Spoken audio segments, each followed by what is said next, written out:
L'armée syrienne redéploie ses troupes dans la province de Raqqa, le fief de l'organisation État islamique dans l'est de la Syrie. L'armée a déjà repris de vastes portions de territoire et espère marcher rapidement vers la capitale de facto de Daesh. Les combattants de l'organisation État islamique sont sur le qui-vive. L'armée syrienne ne combat pas seulement les islamistes, mais également le désert et son climat aride, alors qu'elle redéploie ses troupes pour faire barrage aux contre-offensives de Daesh. Ces dernières semaines, l'armée syrienne a progressé rapidement dans la province de Raqqa, cœur de l'organisation État islamique, et ces dernières 48 heures, elle s'est repliée pour ne pas se retrouver piégée par les islamistes. Mais ce repli n'est en rien un recul.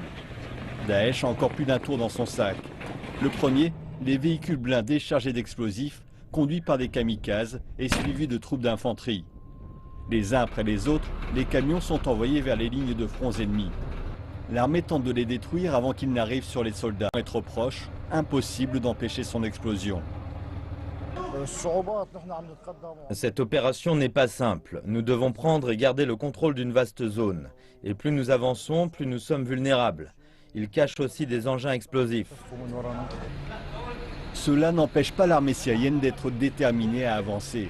Elle veut reprendre le contrôle d'une base militaire conquise par Daesh en 2014. Des centaines de soldats avaient alors été faits prisonniers avant d'être tués.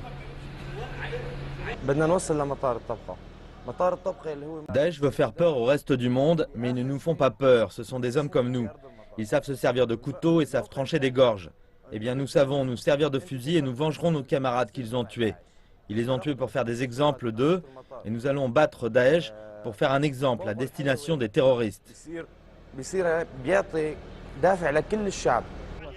Les combats se poursuivent jusqu'au début de soirée.